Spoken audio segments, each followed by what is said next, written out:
عليه السلام ልጃቸውን እስማኤልን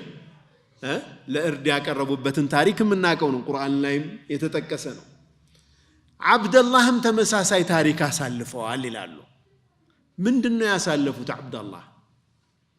አብዱል ሙጠሊብ የነብዩ ሰለላሁ ዐለይሂ ወሰለም አያት አላህ 10 ልጅ ከሰጠኝ አሉ አንዱን ልጅ አርዳለሁ ብለው ነዝር አደረጉ ስለት ገቡ አላህ ሰጣቸው 10 ልጅ 10 ወንድ ልጆች ከሰጠኝ አላህ አንዱን ለእርዳ አቀርባለሁ የዛን ጊዜ እንግዲህ ጃሂልያ ነው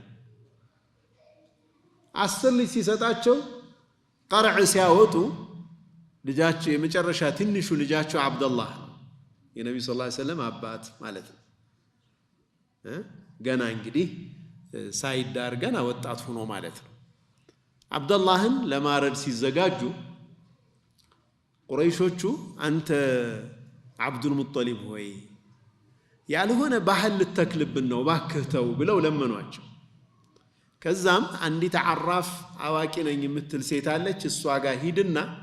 መውጫ ትፈልግልህ ብለው ወደሷ ላኳት ይላል ላኳቸው ምን አለቻቸው በእናንተ ዘንድ ዲያ የነፍስ ወይም የደም ዋጋ ስንት ነው አለች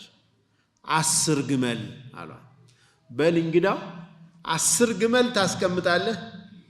አብደላህን ባንድ ወገን ታደርጋለህ እጣ ይጣላል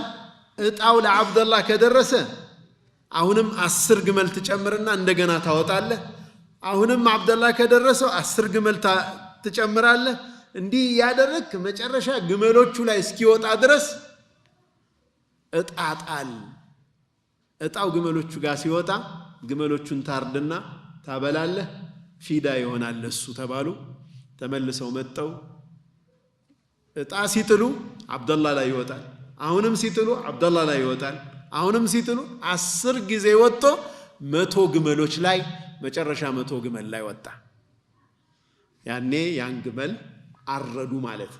ያ ግመል ታርዶ ፊዳ ሆነ ግልጽ ነው አይደል አነ ኢብኑ ዘቢሐይን የሚለውን ከዛ ጋር ያገናኙታል